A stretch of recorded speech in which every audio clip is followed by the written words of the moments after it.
Hey, welcome to New Jump City, everybody, where we recap the week in American and Japanese sequential art. I am your host, Christian Espinal, and joining me through Discord, it is the man, the myth, the legend.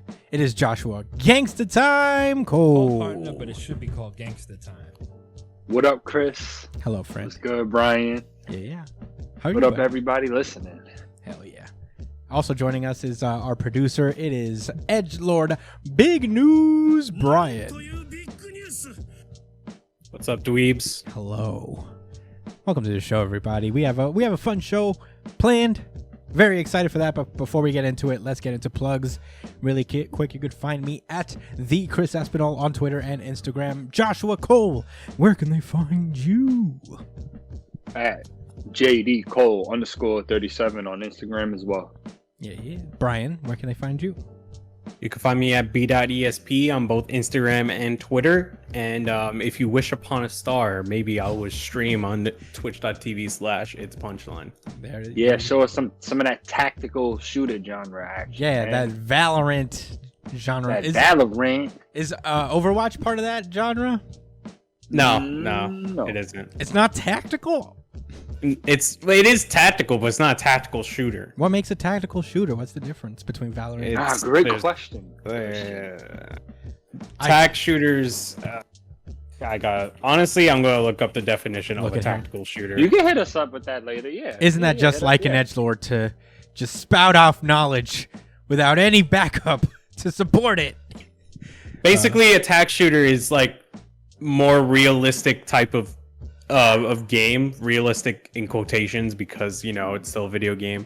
But like the Valorant for me, it's more so like it's a mixture between Call of Duty and not Call of Duty, fucking Overwatch and Counter-Strike.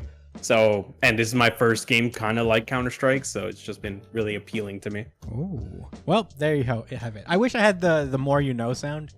I'll just drop that right here. But till then, the more you know. Yeah. Till then, you can find us on Twitter and Instagram at New Jump City. Definitely follow us on Twitter because we do a weekly, really good audience chapter of the week type poll. Every Sunday, I put up a poll and let the audience decide what they thought their favorite chapter was, and we share the result on the show. I have the results from this week's, and I'm going to share it later when we get to that manga. So yeah, follow us on there. Check out, vote. It'll be a lot of fun. Also, you can hit us up at newjumpcitypod@gmail.com with any questions, suggestions, anything you guys want to talk to us about, or comment below. We'll respond to that either on the show or in the comment section. We're always watching. But yeah, that's the best way to get in touch with us. Subscribe to us on Spotify, iTunes, Apple Podcasts, wherever you listen to podcasts. We're on there. I've spent at least an hour trying to figure out how to get us on every possible platform. So we should be on it. We're on Amazon Music, Pandora we're on now. So please check us out. It'll be a lot of fun to hear from you guys. Also subscribe to us on YouTube if you're listening on the audio version. We have tons of video. We have panels and stuff and, visual aids to help us. So yeah, subscribe to us, subscribe, tell people about the show. And I think that's it for the plugs. Without further ado, it is time to randomize. Fuck yeah. Yeah. Black Clover. This is Black Clover, chapter 281, Assault on the Kingdom. And you know what time it is. Yep, of course. Of course. Certified RGC. This is the audience decided RGC again for like the third consecutive week. Geez, I mean, honestly, this one was a little closer than the other ones. Black Clover won with 35% of the vote. And it's basically everything else it was tied with. The rest of the series, One Piece, My Hero Academia, and Undead Unuck all got 22% around them out of votes of 60. So close race. Guys, hold on. Let me speak to our audience real quick. If we want to defeat Black Clover, guys, we're going to have to all decide and vote on one thing, all right? We can't spread out our votes like this because then Black Clover just keeps winning, all right? All of us normal, sane people need to band together. Wow. Battle against the Damn. Black Clovers. Oh my god. Shots fire. You are salty. Oh man. You know what? Maybe if it was something I really didn't like. Oh shit! I'm trying to think, like, what would get me this tight? I don't know, man. Yeah, I don't know. Well, Brian, you don't Anything- even specify what fan base you're talking to. Like, what do you Speaking to all of them, you know, it's like, you know, everything agaast the Fire Nation, you know? Wow. listen? So you It's a call to action to all the three nations I'll say this. against the Fire Nation. I'll say this: Black Clover has been consistently pretty good. I think it's earned every audience RGC. I don't think there's ever been a bad chapter where I was like, I don't agree at all with the audience. This week's not my favorite, but it's not bad at all. Very fun. Without further ado, I guess we should get into the chapter proper. This is Black Clover chapter 281, Assault on the Kingdom. We learn a little bit about the origin of the two giant demons that were summoned.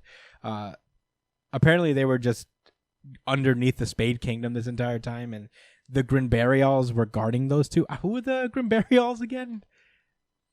I feel like we've seen them, but I don't recall. IDK, bro. IDK too. But yeah, in any case, Zenon is like, yeah, well, we released them in order to distract you. With so many of your mages here, who will protect the Clover Kingdom itself? And, man, yeah, I mean, checkmate, I guess. The one that Maria Leona's fighting is absorbing mana through its wings, and it's stronger now. So, that should I be think fun. the Grimballs are those two devils. I thought I thought those. Grimbariols. Oh, I think are they? I don't know. Because Those two ancient demons, we woke them up. I don't know. Maybe he's referencing. No, because the two Grinbarials were guarding these two things. Like, apparently, I guess they were in charge of guarding these demons, but I don't know. In any case, demons are free. Meanwhile, we cut over to the palace where the Wizard King is, and he is trying to gather enough power to release his full magic to the best of its ability. This demon is just attacking the town, and one of the Magic Knight captains who stayed behind to the Clover Kingdom tries to do something with his vortex magic. Doesn't work though. Basically, it kind of stops him, and a lot of other Magic Knights come through to try and to help out, but the best they can do is just kind of slow it down and divert its attacks, but it can't really stop it. Even with 6 months of training, one of Noel's brothers is like, I can't stop it. So this demon going hard, but Yeah. yeah. I guess Damnatio tries to do something. I'm not exactly sure, because I know he has like scale magic, and I don't exactly remember what it did, but it wasn't enough. That's what really matters. yeah, Not because- enough for this moment. So he stops this big fucking demon beam that this demon guy fires at him, and it's stopped by, I guess, also the Wizard King's spell, because it runs into this big time spell. And who shows up but the Wizard King in full adult form? Wrong one. There you go. So yeah, Wizard King's here, and I was like, oh shit, cool. We're gonna see the Wizard King do stuff. So I guess he's using Damnatio, the scale guy's power, to kind of increase his own magical ability, because I guess he could do that. But it doesn't work for long, because literally the next page he's a child again, and he's pretty like surprised by that. He's like, I'm out of time already, fuck. And Demon Yeah, Guy, just like that, man. Demon Guy is just like big spirit bomb mode. He's, Yeah, about to eliminate the entire kingdom over that hill. yeah, but fear not, because a shining hope comes through, and dashes past the Wizard King and stabs his sword directly into the big demon spirit bomb, and it's Asta himself, with what's his name, Lieb, on his shoulder. And they're like, let's go, Lieb. Daredevil Union. Ooh. So Asta's back very soon. I mean, we expected this. I wish we'd had I wish we'd have a little bit of time. I feel like this was like really like condensed. I would have liked to see the Wizard King struggle at least a little bit. He is the Wizard King. Yeah, a little bit more of like a fight. Yeah. You know, the same. You know, we want to savor some of the characters before they get straight to this shit. But I have the thought in my head that there's still a lot more people to show that are just completely not in the picture at all in these fights, that have a lot of time invested in them, like some of the Black Bulls characters, Zora specifically, and even some of the captains that stayed, like the sleeping chick. I think she's one of them. No, yeah, you know what I'm saying? So there's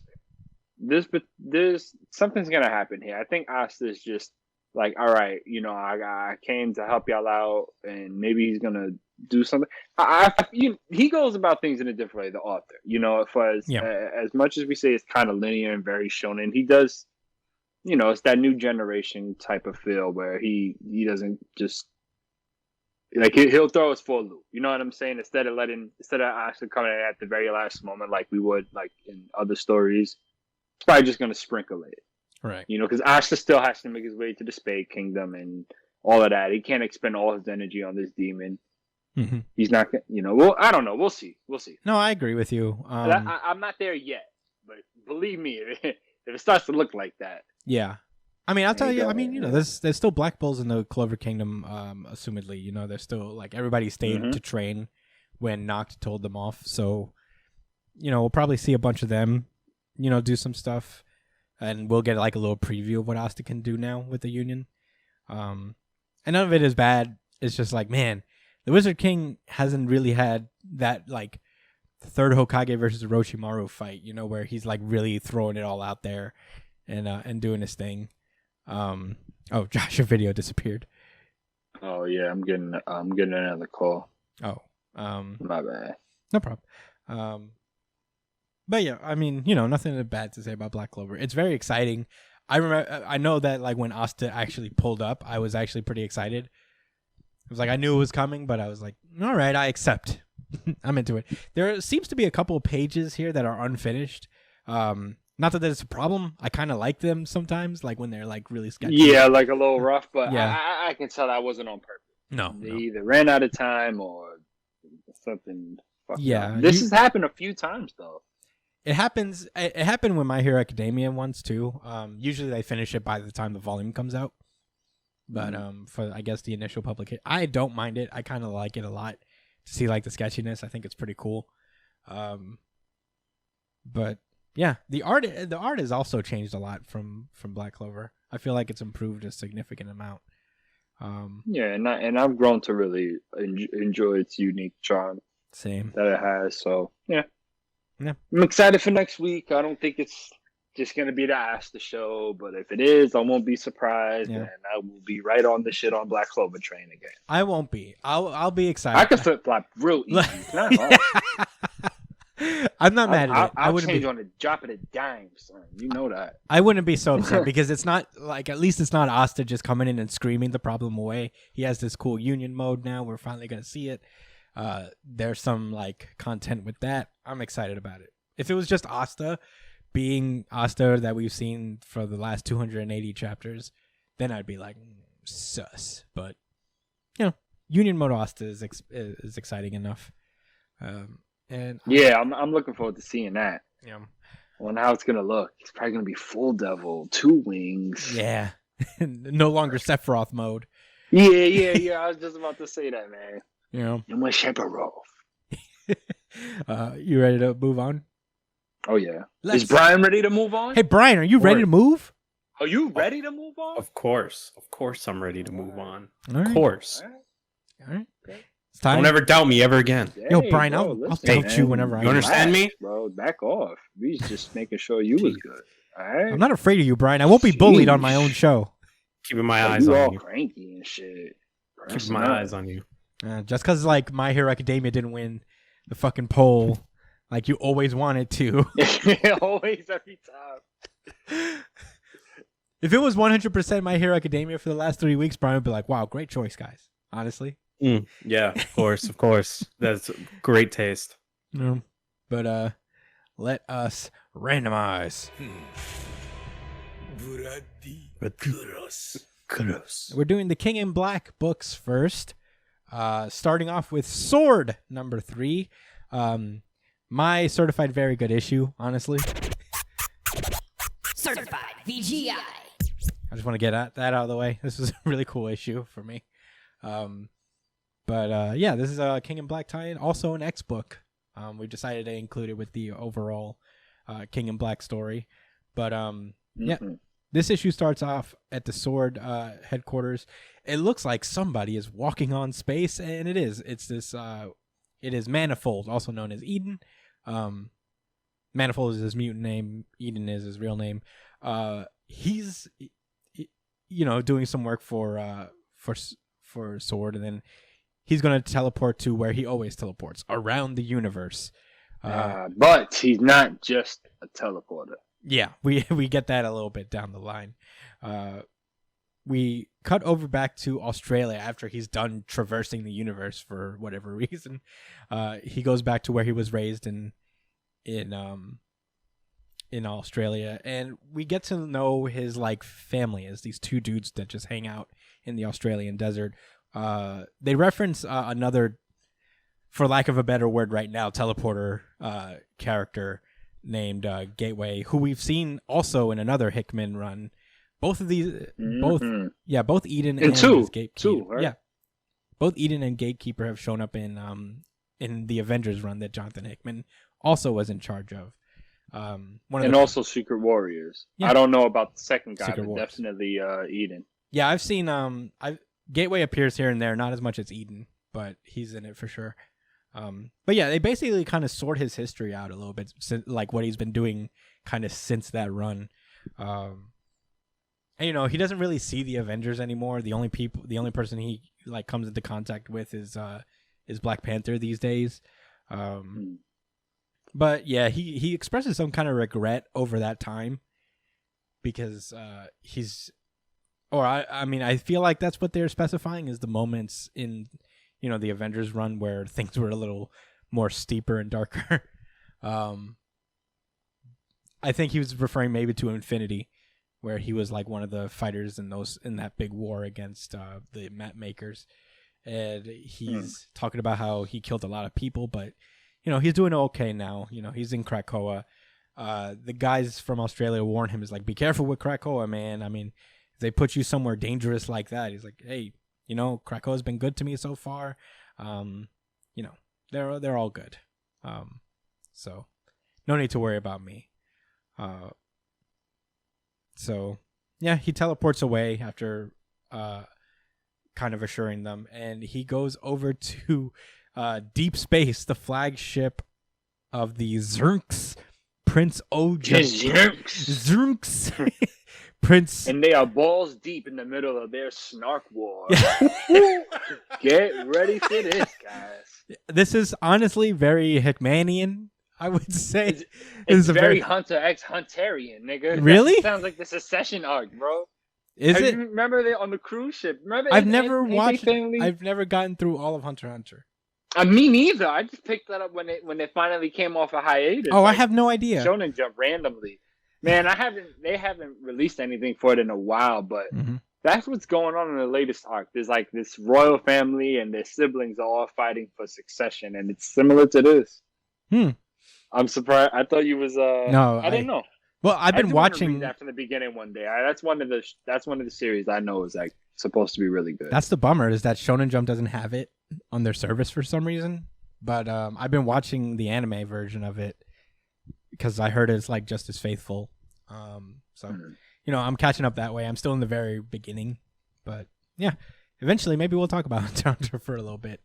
But I guess this is very similar to it. Basically, these space aliens are in this snark war, which I guess this alien family is fighting for supremacy in their clan or whatever. Eden pulls up to his place and is like, "Hey, so I'm willing to help you in your war by volunteering these 2 mutants who will come and aid you in your war in exchange for you coming back with me to Earth and destroying the symbiote dome that's surrounding the Earth right now. So Yeah, or at least help, you know? Yeah. So, would you want to do that? Me and you together, like Krakoa and you guys together, we can destroy Knull. And the S.W.O.R.D dude is like, have you heard of the planet Ortua? Like, nah, man. Tell me what more. about it? Tell me about it, please. Basically, he explains that Ortua was this like peaceful, populated world, and his sister Kuga, not Yuma from World Trigger, but Kuga has been kind of just has taken over, is like planning to take it over. But she did not get to the chance because Knull destroyed it. So she has nowhere to go really now. Her losses were severe, after that happened. And now she's just in hiding, and his most powerful opponent has been taken away from the combat, and it's because of Knull. So, he's not going to do shit against Knull. Hi, Lucas, Yeah, by he the way. could care less. He's like, that nigga's helping me out. Yeah. I'm introducing the New Jump citizens to Lucas over there. He's a cute dog. Hello, Mr. Lucas. He's scared right now for some reason. I don't know why. Weirdo. Why are you scared? Because these ugly ass alligator people. He's looking at the They're alligator. exceptionally folks. gross. Yeah, he's not pretty to look at. He's got hair on his chin, which is weird. What's up with his legs? What? I never noticed his legs. Whoa! Oh, he's got like. Boy! His legs look like chicken wings, nigga. What the fuck? He's got chicken wing legs. Yeah, he's got Oh my god! Well, he's got bird legs that they all like. They extend back. He's got ostrich They're legs. like, yo, they're so weird. Yeah. Oh man. Not good. I did not notice that initially. He's just got body armor on too. Yeah. He's got a cape. These are some. We're gonna see more of these guys. That was Maybe. a lot of detail for a character that I just mean, one and done. I don't know how much we'll see of him specifically, given what happens. Well, later, I'll but- tell you this: there is stuff. Apparently, this is sort of relevant to what's going on in Guardians of the Galaxy right now. Oh, I don't know that. Yeah, But a little bit. well, in any case, he's stoked that Knull is out there, and he's just like, yeah, fuck it, let Knull destroy everything. We'll just rebuild everything. Everything. And Eden's like, all right, you ain't shit. I get it. And he decides to leave. He's just like, I'm over this conversation. And he says, I've got places to be anyway. Good luck with your endless war. I hope it brings you joy. And this guy says, joy? The earther word for S.W.O.R.D. He's like, bro, we love this shit. Yo, this is our What favorite you talking thing. about? Like, this is what it's all about, and I'm about to win. Yeah. But What you mean? someone in the distance is saying Prince Jaguar. His name is Jaguar. And The Jaguar, like the Honey Dijon much. the Jaguar. The Jaguar. It's not the Jaguar. The It's the Jaguar? Giorno. Nice. I didn't hate it. He just said nice. I didn't hate it. So he smacks him in the back of the head with his boomerang sword. Yeah, this weird boomer. You know what that looks like? It looks like the girl from the Shi'ar army. If you look closely into his eyes. The girl from the Shi'ar army. You know, the new lady, princess the lady? evil chick. Maybe. Oh, the princess? I don't the know. Actual young one. I That don't was know. in that weirdo X-Men Yeah. issue we Yeah. just read last week. Yeah. Look, I'm not gonna make that call. I'm betting it's probably Shi'ar. Nah, you're making the call now. I'm not putting any stakes into this, but let's see if you're right or wrong. Please let me be right. Josh won't let me live it down. I won't. So Eden shows up at the Alpha Flight station, and this dude comes through. I tried to look him up a little bit. I didn't get too far into his history. He seems to be kind of I guess maybe a former ally of the mutants to a degree, but Yeah, he hears this guy coming, and here we get a further explanation of what Eden really is. In this cool panel, this is one of actually my favorite panels, is when he hears him come in and he does this panel thing. I just like how it's drawn, the urgency of the situation, like the portal underneath him. And in this personnel notes, they explain that Eden is not a teleporter. He basically talks to space. So he does more than just jump from place to place. If he tells the universe to fold itself until he can walk across it in a single step, it does. And that's basically what he does whenever he opens a portal. Like, space just folds into itself so he can walk through it. He can also tell space to warp light around him so it makes him invisible at will. So, yeah. Yeesh. He says he's not telling it, he's asking. It still terrifies me that if I had to think about it for too long. That aside, he's a nice guy. Because that means there's something sentient that permeates the entire multiverse, they said? Or their universe? I mean, there's a manifold per universe. Yeah, there's a manifold. Not per multiverse, right? No, per universe, there's a manifold. Okay, and Eden is the manifold for this one. Yes.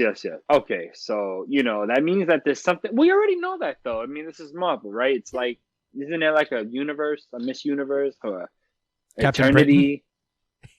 Yeah, there's a Captain right? Universe. There's a Captain Britain. And then there's the goofy Eternity guy. You know what I'm saying? One of the celestial things. It's the concept. Damn. And he's you're right. You're right. Yeah. The one that Tony found. Yeah, one of the goofies, Yeah, this is super cool. Like, this made kind of Eden my favorite X-Men right now. I think your favorite right now? He's definitely one of Hickman. I mean, I generally like cool, like, space powers, like teleporter-esque stuff, and when you can make it like kind of OP like this, it's kind of interesting. I like it. I like that there's like a certain philosophical too. Yeah, there's a cool application to it. He looks cool when he uses it. Yeah, it's fun. It's fun to look at. Got a nice recipe there. Yeah. He's a cool guy. If you see a shirt with a symbol on it. Yeah, I'm just like, give him a book. He's awesome. Yeah. He's spying on somebody right now. My favorite part is that he just like opens a little peephole in space, and he's just like, They eat your heart out. Yeah, Doctor Strange. Yeah. So he's just talking about how the mutants have organized now, and apparently the Orcus is not going to stand for this. And man, this is just another thing where I'm like, damn, I almost forgot about Orcus. Yeah, and how they're still around in that first epic major issue. Yeah. Didn't really end the problem at all. Yeah. For those who don't know what Orcus is, they're basically like, I guess like kind of a pro-technology anti-mutants organization. They basically continue to like build these epic space stations in order to like destroy or, spy on Krakoa in one way or another. They'll probably be, I think they're the ones who are going to be responsible for eventually creating Nimrod. Oh, absolutely. And Nimrod is this like ultimate technological being that is the biggest threat to mutants and I guess humanity as a whole. It's a super sentinel. Yeah. It's a Ultron with a better personality and more and a more specific hatred towards humans. I mean mutants. Yeah. And then eventually humans as well. Yeah. So you know how it is. Yeah. He's just looking at this Orcus file and he's like, we're gonna figure this out because I guess they're trying to like stave off the mutants being the sole survivors of really like shit. If at some point like the worst comes to worst, mutants will probably end up surviving and humans won't. So I guess they're trying to mitigate that problem. Eden managed to steal one of his little folders with the Orcus protocol in it. We get this informational page. It doesn't show too much, but okay. So this guy's name is Henry Girich. And yeah, he's basically like, shit, Orcus is doing stuff and Girich is part of it. So, as he's spacing away, Girich talks about how he has a mole in S.W.O.R.D. Very cash. Yeah, now it's after Manifold left, so he ain't get to hear that. Yeah. So someone in I think it's Abigail. I think it's the leader. I wonder. That's interesting. I don't remember I know WizKid is part of this. I don't remember the exact other teammates. I know that there's that power booster guy. It's obviously not him, but I feel like they're gonna try to set him up as a red herring. But yeah, there's a mole and S.W.O.R.D, and Eden jumps back to S.W.O.R.D to warn them, and he's basically like, they got Henry Girich. He's turned. He's with them now. He's a fucking traitor. And Abigail Brand is like, unfortunately, we don't have time for this right now. Girich is gonna have to wait. We can't get in touch with anybody in Krakoa. So if you could go down and see if they need extraction, that would be cool. So he goes over to Krakoa, and it's revealed that the Cable symbiote has captured a bunch. Well, basically the whole S.W.O.R.D team, plus Magneto, and the Skrull guy. I think the 5 also, right? Yeah, No, they got the 5 out of there. Yeah, the 5 got out of there. Yeah, Mastermind. did that. Right? Mastermind was the one that got him out of. No. Yep, one of them. The dude with the telekinesis guy. Yeah, with his tank. Yeah, but it's think tank. Think tank. Yeah.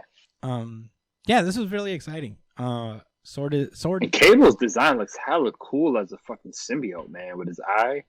Yeah, that's a cool Nigga symbiote. said, "I happened."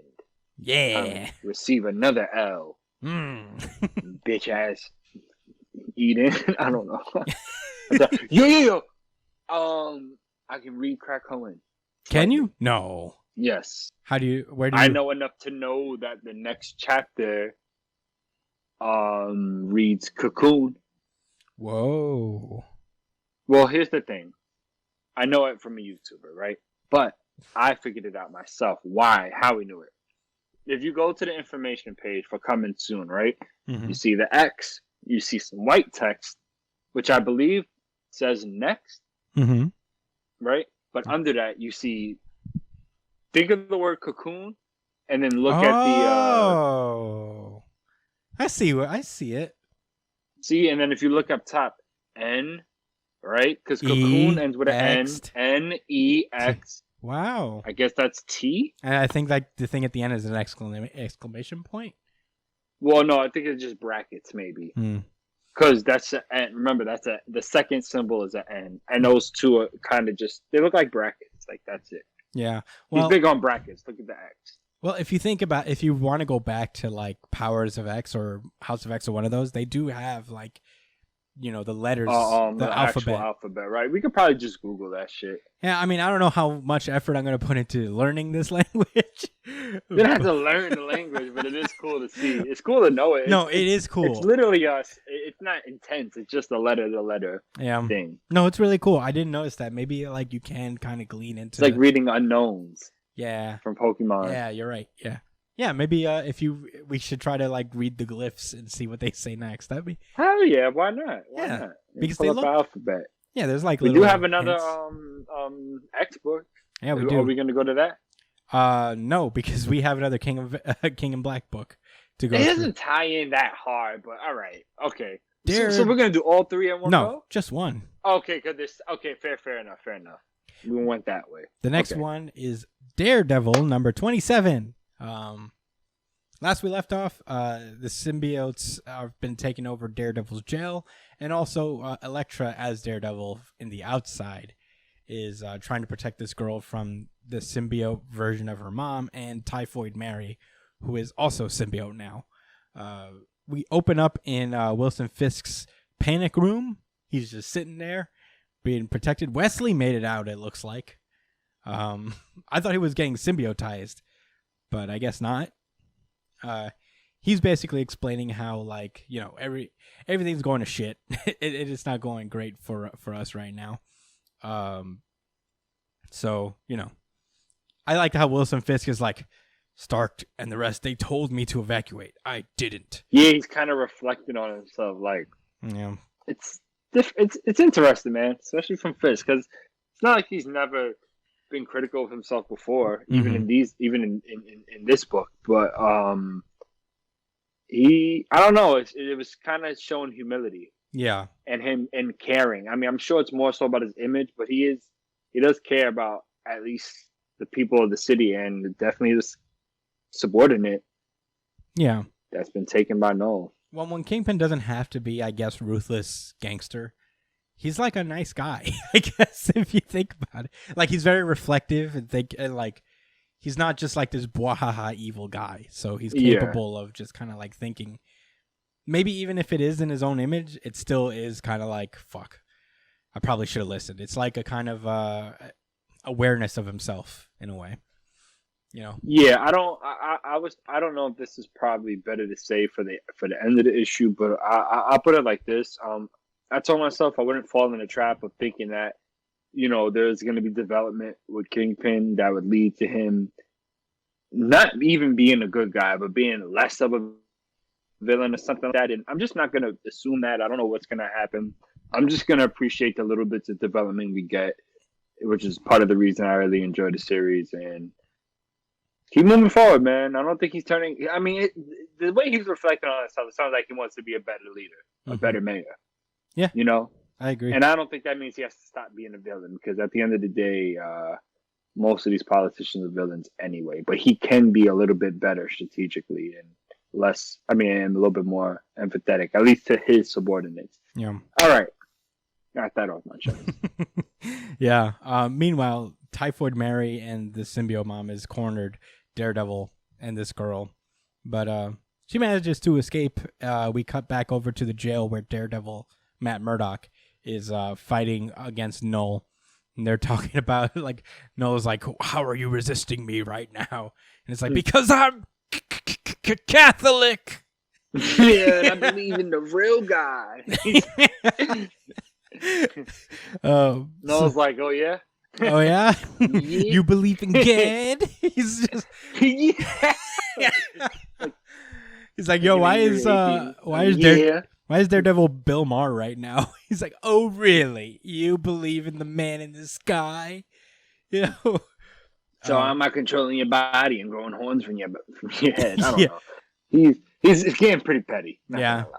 Yeah, but Matt is trying to fight him off and take control of his own body. He's doing a decent job for, like, I don't think we've seen anybody resist the symbiotes to this degree. So good for Matt. Knull says himself is like the people who were closest to winning out. Josh, you're out again. Oh, oops! I don't know what just happened with that. Yeah. Hold on. Yeah, he explains that the people who are closest to, like, always fighting his control are the people who believe in God for a while, but they only almost win. So, he tries to convince them that God isn't real, so I guess he can take control again. I don't think he knows how dedicated Matt Murdock he really is. Yeah. Matt Murdock put himself in jail because of Catholic guilt. That's pretty strong Catholic guilt. It is. And we cut back to Daredevil's fight on the outside against Typhoid Mary, and this is a pretty cool moment where she just, like, blasts her in the chest with a fucking I-beam in a construction site. It was pretty rad. I'll give her one of these.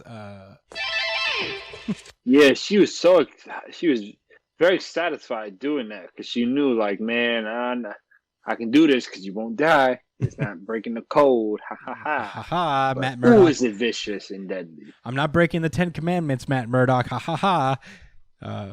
It's pretty funny. So she's just trying to find the girl. The mom symbiote has caught up to this girl, and she's holding her and about to kill her daughter, but that's when Typhoid Mary just kills her instead. And mom's symbiote is completely dead. So one of these.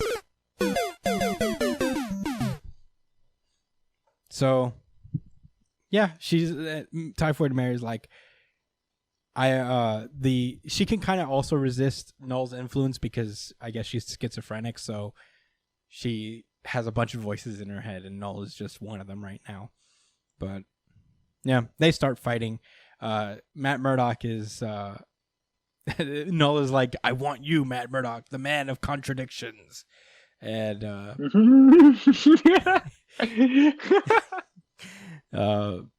But Matt defeats it, basically overrides his influence by saying, "You think you're a god, but you're a fool. I'm not just Matt Murdock. I'm Daredevil."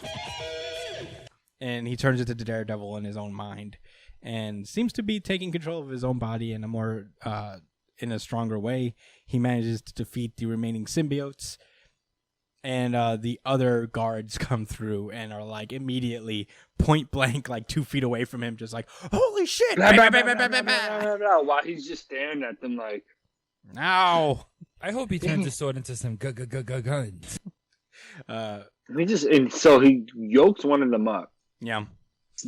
Pimp smacks the other one. Yeah. And backhands him. Blah. The guard is like, "Daredevil, you fucking idiot, just go." And then the black guy from last issue, yeah, basically, scram, get out. And Daredevil's like, "Okay, I'll go." He's like beating himself up, like, "Oh man, I really shouldn't go out of here." It was kind of funny, like he's telling him to go, but then again, he does have the symbiote on him. He's probably just saying, "Get the fuck out of here before you kill everybody." Yeah, and Knull's like, "Why don't you just get out of here?" And he's like, "Jesus wouldn't like that." Not literally, but but that's what Daredevil's always thinking. So Wilson Fisk is like sitting in his panic room. Everybody's trying to like strategize around him, and at some point he just decides, "Yeah, I'm leaving." And everybody's like, "No, we can't let you leave. You're the mayor. We can't let you just go out there and die." And Wilson's like, "Who among you should I kill first?" And everybody's like, "Okay, fine. All right." Jesus, go. They let him go.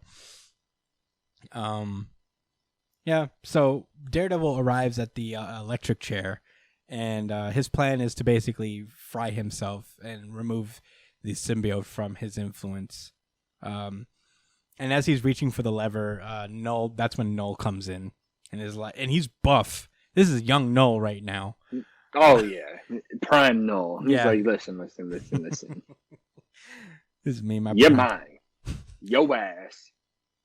Yeah, this is my body from when the easy way or the hard way. Is that a sword? It looks like just a red beam, like a long red beam in his hand, but I guess it is a sword. This isn't even sharp. Let's not get too weird here. It's very blunt. I'm just gonna beat you with it. Yeah, this is my body from when I was drafted into the evil Olympics. You can't beat me here. And I like how Matt's just looking. He's just in his head. He's like, oh. He's so jealous. He said, "Oh." Yeah, then he gets super hyped when the guy from earlier, he's just outside of the window holding the lever, and he's never been so excited to get electrocuted in his entire life. He's just genuine excitement. He's like, "Oh yeah," with his big sharp tooth smile, and this guy brings down the lever, shocking Daredevil and removing the symbiote from his body. So that worked out. Good thing they didn't pull the lever for too long. It would have actually killed Matt, but we're good. So yeah, Daredevil's fighting against the Typhoid Mary, and she basically just beats her, knocks her straight out of this construction building, and causes her to fall in this car. So, she checks her pulse, and he's like, "Cool, she's dead. I did it for Wilson." And that's when Knull is like, "Well, are you ready to join us?" And she's like, "Yeah, deal's a deal. I got to fulfill my mission. So, Typhoid Mary is all yours." And I'm like, "Why'd you do this for Fisk if you're just going to help Knull take over the universe right now?" It doesn't really help Fisk at all. Either way. But yeah, turns out Elektra isn't dead after all.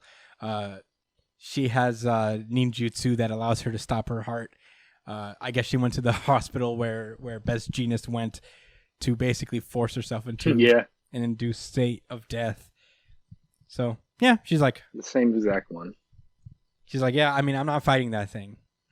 I know I'm like a normal person in the grand scheme of things. I'm one of the strongest out of normal people, but I'm not taking down a symbiote."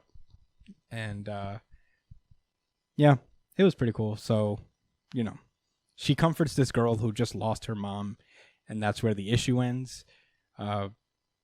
Thinking next week, this was probably the last of the King in Black tie-ins for Daredevil, because the next issue doesn't really show any indication that this is a continuation. Typhoid Mary on the next issue's cover seems to be normal.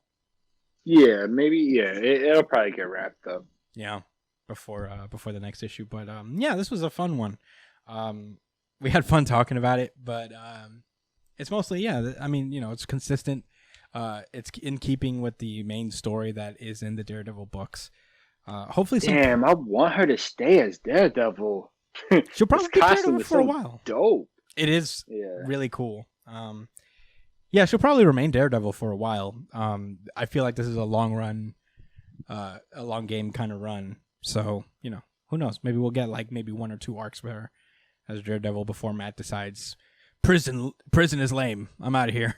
Just laying him getting about to die. Yeah, basically. But yeah, we're big fans of Daredevil here, so you know, I'm glad that it's consistent throughout this event. Hasn't distracted it at all. So I got nothing more to say about it. You ready to move on? Cheers. Oh yeah. All right, let us randomize. Is this ice? Dickhead, is it cold? Undead Unuck. Oh yes. Undead Unuck. It's still early, so you know. Good job, buddy. Gotta count for something. Hey! I'll give you one of these. It's a congratulations horn. Oh yeah. This is Undead Unuck, Chapter 50. It's up to you now. Last we left off, they murked Unseen, and Autumn showed up to the battle. We got a little bit of insight as to Rip's motivation, the unrepair negator. And you know, everything's coming together. Autumn is there, and now it's kind of a race to see who can defeat it first and accomplish the mission on their end, whether it's Under or the Union here that Andy and Fuko are part of. So, yeah, the Autumn comes back a little stronger than before. Andy tries to use a big... eating mad books. yeah, knowledge is power. So yeah, guys, read. The more you know. I gotta get that drop. So Andy tries to do his cool new deep crescent moon technique, but it doesn't really. It cuts pretty big, but it doesn't do any lasting damage because Autumn can apparently repair itself.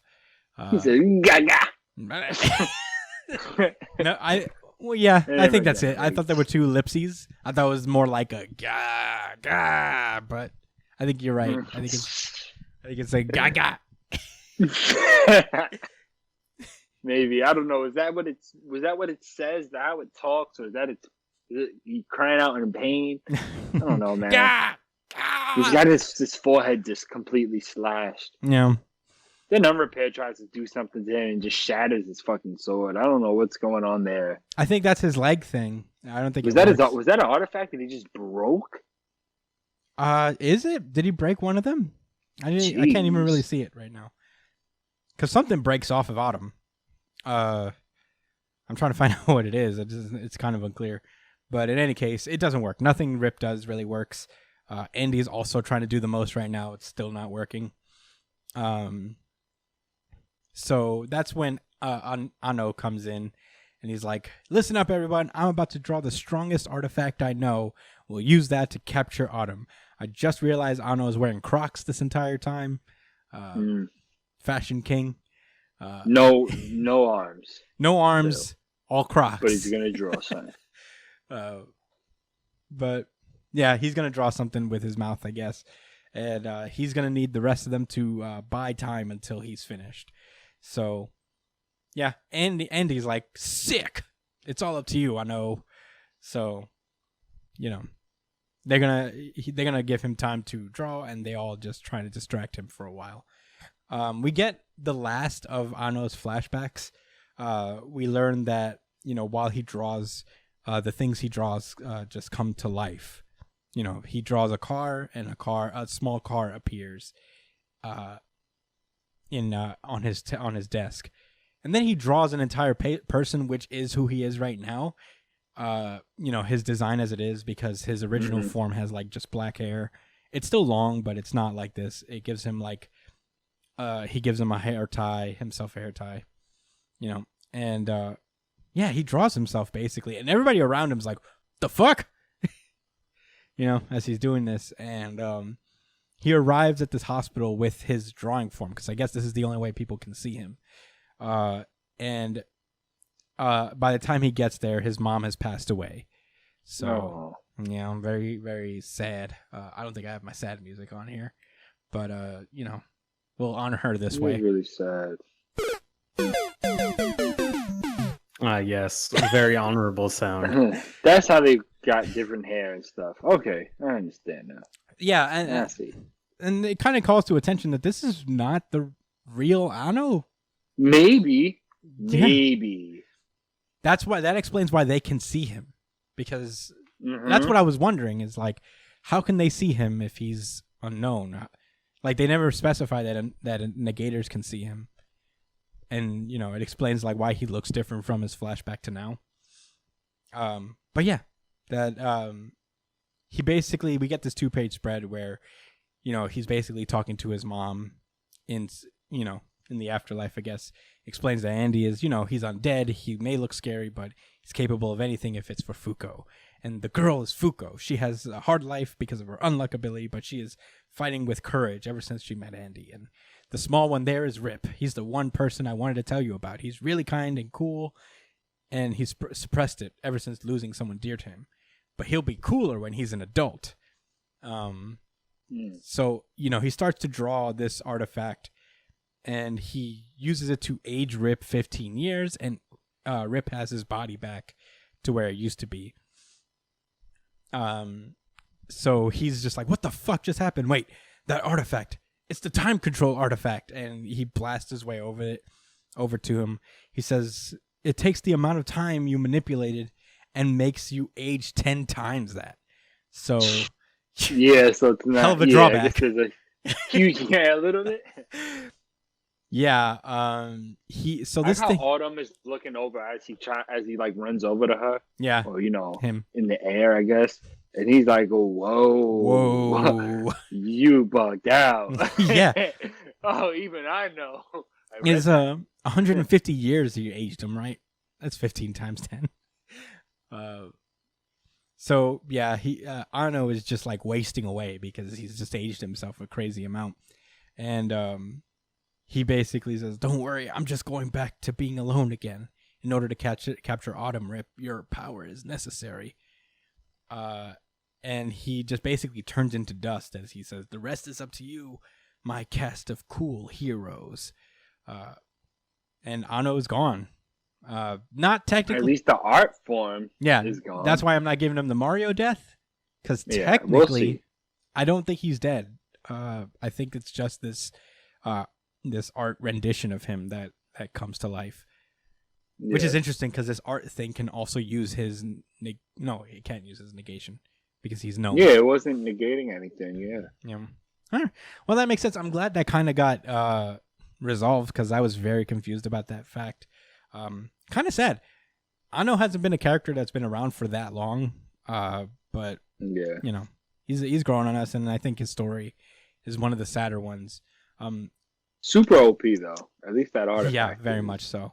I think a lot of the characters' backstories in Undead Unuck are kind of similar. A lot of negators end up killing their parents in one way or another because of their negation ability. To have somebody who's not like, I killed my parents and that's my backstory is nice. Yeah. It's a little unique, a little special. Yeah, she just died regularly. I'm hoping that Uno, like at the end of all this, is able to be known again. That at some point he returns as, his full self, as the negations, I guess, maybe go away. But I don't know. That's the hope that I have. And then, very good chapter of Undead Unuck. You guys ready to move on? Mm-hmm. Then it is time to randomize. Oh, good. The X books. We are starting with Excalibur number 18. I believe that's the right order because all these books have different orders to them when I look at the last page. So fuck it. We're starting with Excalibur number 18. Last we left off, not Betsy Brant. Why am I thinking of Betsy Brant? Betsy Braddock has died in the Ten of Swords event and has not returned until now. As our Betsy from our universe has been sent to a different one where she is Queen of Britain. And at the end of that issue where she was trying to find her way back, she ends up seemingly coming back to our universe. But there's a little bit more mystery to that. We open in Otherworld, as it seems that Saturnine has just been sitting in the same place since Ten of Swords ended. Just taking in her loss. And she comes, and her fish head assistant comes in and is like, "We have a message to you from Krakoa."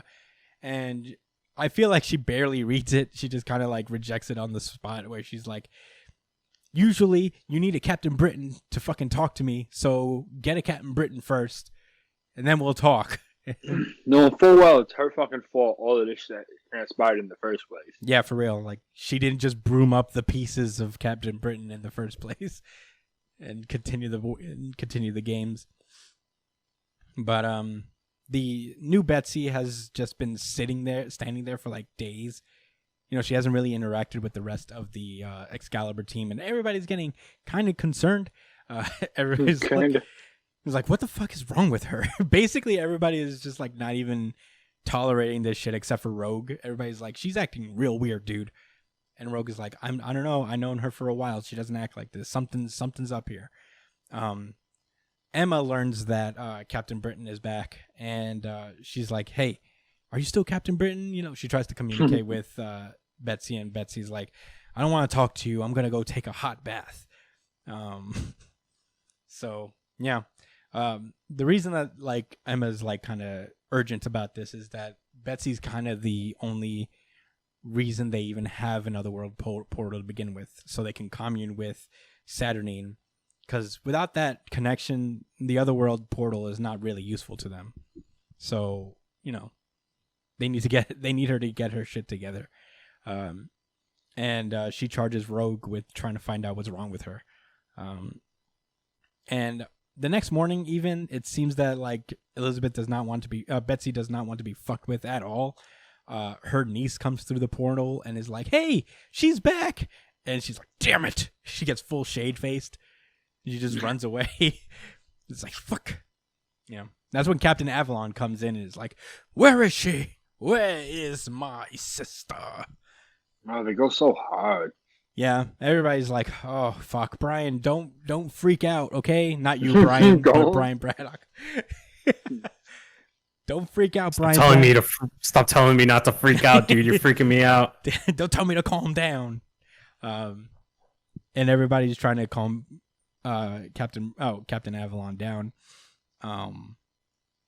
You know, nobody knows what's going on, so they can't even really explain. Rogue only kind of tells him that, "Look, I don't think it's her. You know, she's not really, there's no way to prove that, but I just have a feeling that it's not her." And Captain Britain is like, "You're not crazy. I've known my sister for so long. I know that isn't my sister." And yeah, so, you know, they agree, and Rogue goes away for a while. They're going to talk in the morning, but they're glad and they're on the same page. And that's when new Betsy controls his body and allows him to, like, makes him go through the portal back into Avalon. And then she goes upstairs and tags Rogue in her mind. I don't know why. I guess this is what evil Betsy does.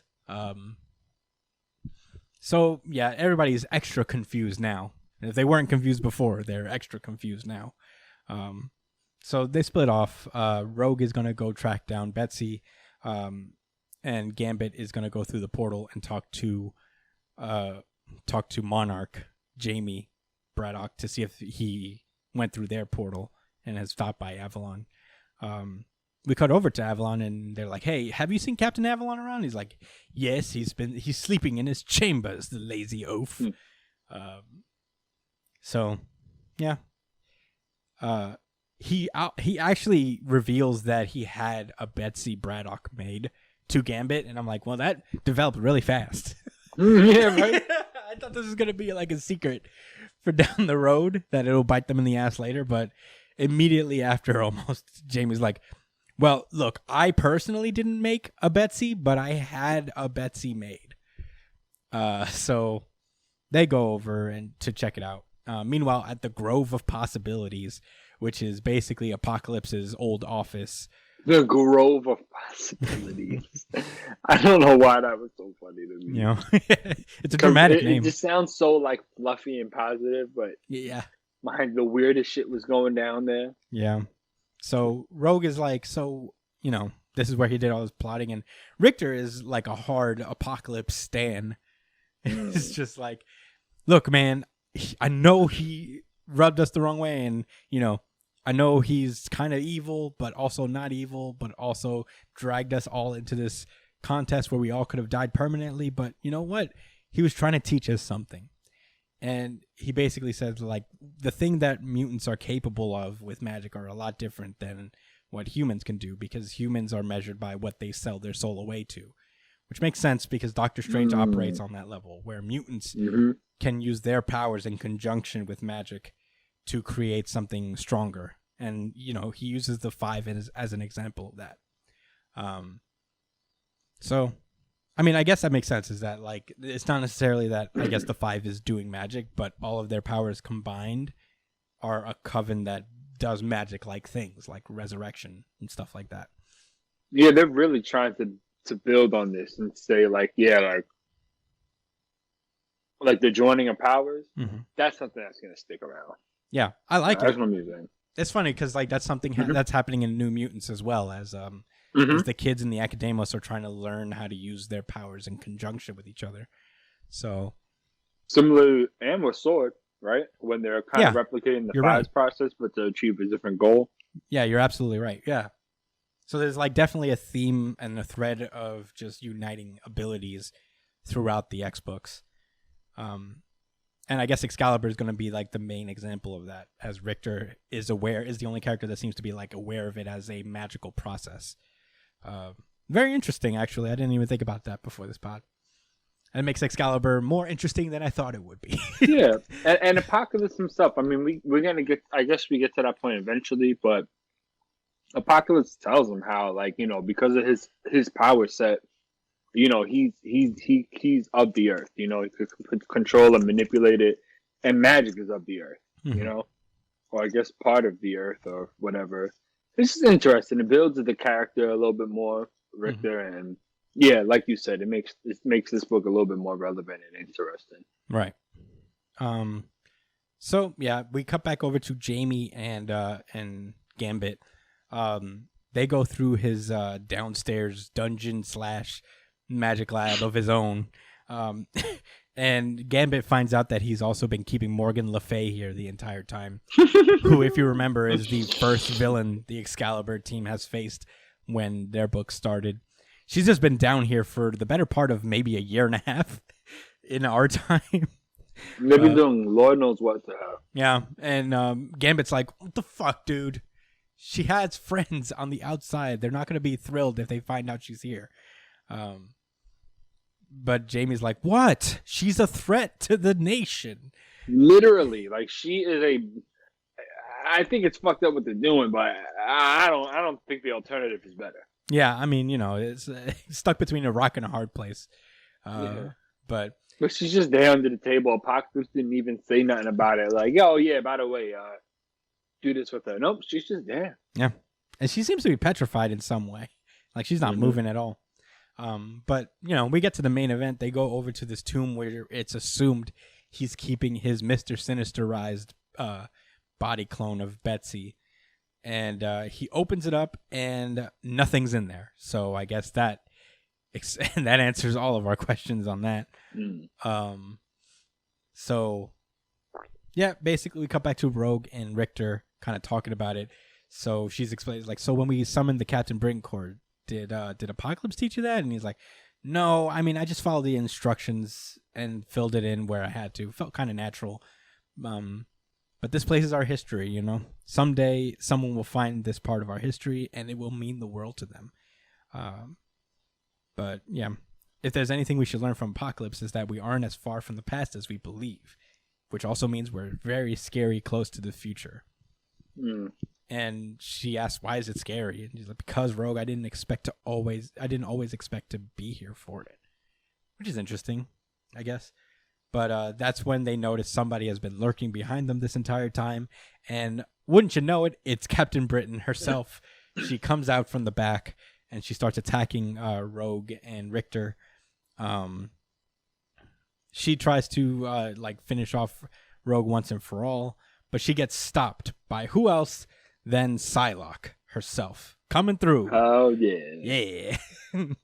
Oh no, I don't have the Tokyo drop. Damn it! I'll get it right now. I don't care. That bitch from Tokyo. That was fast. So yeah, Psylocke has saved the day, and she basically explains like, you're right about two things. That is not Betsy Braddock, and you're gonna need a real psychic around before you get yourselves killed. So yeah, I guess this Betsy is actually the Mr. Sinister clone of her, which is kind of weird because she came in the exact same time where she Betsy teleported in, right? Yeah. So that's interesting enough. Yeah, I mean, I feel like I like this issue more talking about it with you guys. You know, I guess like this is a good like plea for why Excalibur will still be relevant after Ten of Swords. But yeah, I enjoyed it. I enjoyed it a lot better on the second read through and while talking to you guys about it. So I don't care for the Captain Britain stuff, but I'm starting to understand that all they're really about is just being liaisons to the multiversal, chambers and whatever. and with They're Saturn, important. Union, They're we have the relevant. world. Yeah, It's not about Britain. yeah, it's not just about Captain Britain. It's about other things as well. But with that, I guess we move on to X-Force number 17. It's a Quentin Quire arc, which I'm happy about. Quentin's one of my favorite X-Men. He's the one I'm most familiar with, I feel. I've been reading stuff with Quentin since like the Wolverine, the X-Men days back.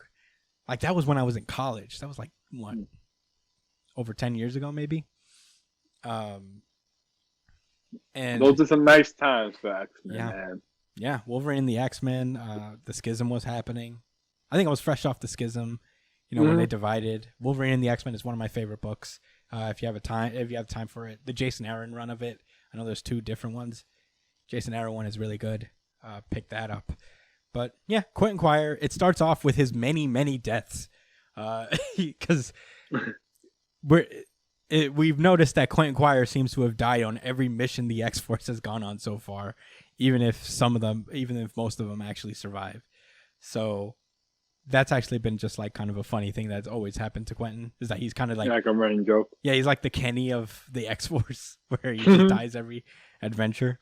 But now he's like, look, I'm not going to die today. I have a date. I'm not going to fucking die on this mission.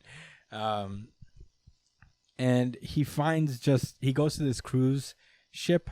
He has this alert. This cruise ship has been like claiming Mayday and talking about how they've been attacked for getting too close to Krakoa. So, he was called over to investigate because that's not how they usually do things.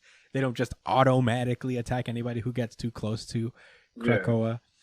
So they try to figure that out. And everybody's already dead by the time he gets there. Very sad. And he's just, I guess, looking through the ship. And right now he's nervous because he usually knows how these adventures go for him. Yeah. So he's like, I'm an Omega mutant. I got this. I'm a big, strong boy. I'm a big, strong man. His powers are cool, too. I like his, like, psychic constructs. He's just going around with two guns, like, light. Like, why don't you walk around with a fucking force field? Yeah. Number one. Right? Yeah. No, yeah, that's what I would think. Yeah, he's got a light. He can make psionic light, which is pretty cool. He opens a door, and there's a little girl survivor there. And he's like, hey, no reason to be afraid. I'm one of the good guys. And she says, no, you're not. And he turns around, and something kills him, of course.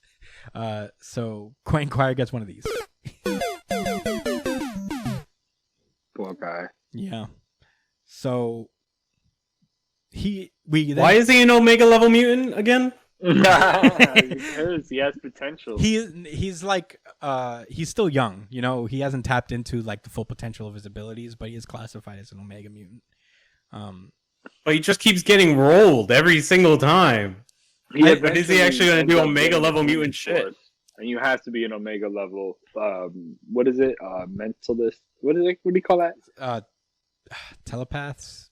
Telepath. Yeah. Well, to have the he's Phoenix Force. got multiple. Except for now. He's got multiple psychic abilities. He is like potentially very strong.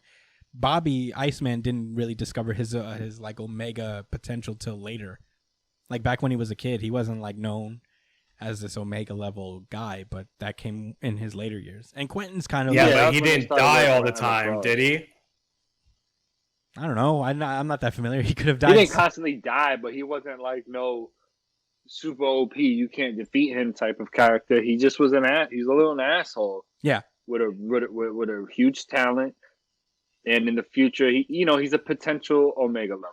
Yeah, And and I'll say this: runs with that. Quentin doesn't really like learn well. He's like very adverse to authority. He doesn't really take any kind of pointers with any type of regard. He's kind of like this character who's a pseudo villain. You know, he's just like kind of a good kid who just like gets into trouble a lot. That's kind of his persona. So yeah, he's never really learned how to really craft his abilities to a degree. But that's neither here nor there. Also, his deaths are mostly played for laughs at this point. It's just kind of funny to see his character type, that cocky type of character, to just get murked every single time. But yeah, he gets out, and one of the cuckoos is there, and kind of just, makes him feel better with some memories of them hanging out. It's a sweet moment. And yeah, he basically explains like, this time I kind of need to know how I died, because all these blank spots between the backups make me feel like I'm not whole, but also it's a matter of national security this time. So, yeah, basically they go straight into a Metro General Hospital. He uses his power to psionically freeze everyone in place as he goes to the various survivors of these kinds of attacks and probes their mind, because he starts from looking in these like logs. He figures out that all of these guys have something in common, where they say they were murdered by mutants in particular. So he goes over to one guy who was killed by Wolverine. And it looks like X-Force members in particular. Yeah. So first one is Wolverine. He's like, well, this memory checks out. This does look like Wolverine, but he looks at the claws, and he's like, the spacing of the claws are off by several centimeters. So, and Logan has an alibi, basically. He was in Madripoor at the time of this attack. Somebody also said that they got their eyes pushed in by Colossus. But yeah, I don't think that's true either, because, he wasn't there at the time either. He was in the Savage Land at the time. And finally, there's the little girl from the cruise ship that they found. She has the memory, of course, being killed by Quentin. And he's like, well, it wasn't me. So I don't know what's going on. And yeah, so, he's like, I don't know what's happening. And the cuckoo girl says that like they all carry psionic scars, and they have fingerprints of like his psionic fingerprints all over them somehow. So they all have like a little bit of Quentin's ability in them to a degree, or like his footprint essentially. So we get a little bit of character development for Quentin, as he's realizing that like, you don't have to do shit alone anymore. We're all one, people now. We're trying to help each other, and you can't be this like lone wolf anymore. You should. The reason that you're not as strong as you can be is that you hate yourself, basically. So that's the only thing that's stopping you from being Kid Omega. That's deep. Yeah. And she basically tells him like, just unlock your mind, and you can probably be a little better. It'll probably unlock some barriers in your own head. And he does so. He just kind of he makes a psionic key, opening all these like really traumatizing memories. His dad his family didn't treat him well. He was like a victim. He was bullied a lot as a kid. And then, he basically, I didn't know this. I guess he didn't I guess he killed his parents by accident at some point. And he was an orphan at that time. So I didn't know that either. Wow. Yeah. His biological parents treated him the way the kids treated him at school. And you were adopted because you made yourself an orphan. So his powers didn't fully develop until their deaths, until later, but their deaths were the first flash of his abilities coming to a head. And, you know, now everything feels like there's a big weight lifted off his shoulders. This piano crush like comes undone Looney Tunes style and is about to just land on both of them, but Kid Omega stops it. You know, no more mental blocks. He's not going to die anymore. Which is like, I guess, a sweet sentiment. And the final stage of this is that they're going over to Jumbo Carnation to remake Kid Omega's costume, so he would stop being such a fucking edgelord all the time and give himself more of a profesh look, for lack of a better term. Some of these costumes that they try out for him are kind of like just incarnations of different X-Men. There's a Cable one that looks like very Yo, much... the Cable one is fucking hilarious, man, because I feel like they're getting that out of the X-Men uniforms from like the 90s and shit, where there's just so much going on. It's like, why? Yeah. Nigga said 2 pouches, and it's true. Like, they used to rock so many pouches. Yeah.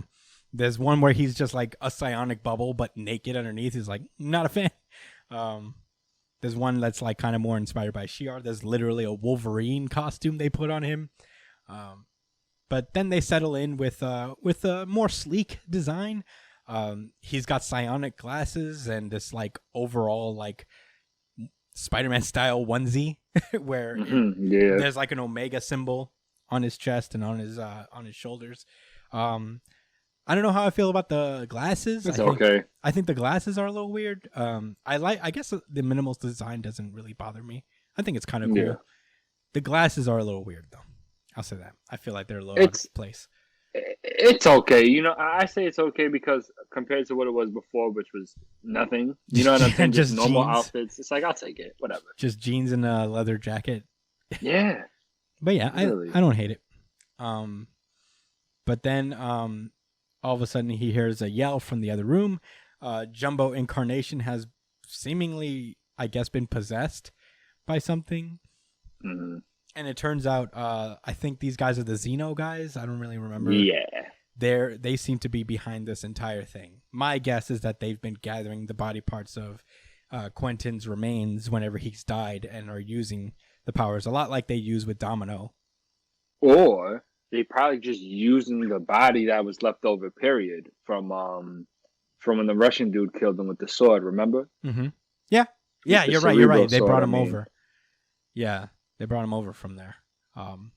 So yeah, I mean, I see like little dismembered parts, but they could be just random dismembered parts. But either way, it's in the background. Yeah, I think that's just just rando scary. But hey, it could be that too. I mean, there is a point because they did show him constantly dying. Yeah, I just think it's enough that one time that they caught him was enough to say, yeah, those deaths count for something. Yeah. Anyway, I agree. But yeah, oh man, what a fun couple issues. These are some pretty quality X books. I'm looking forward to see how Quentin resolves this. Hopefully it's pretty cool, very Omega-y. Pretty cool. But into it. I can't wait for what's next. Yeah. You guys ready to randomize? Oh yeah, but I know what's next. Okay. Well, wait till the randomizer goes and then you can guess.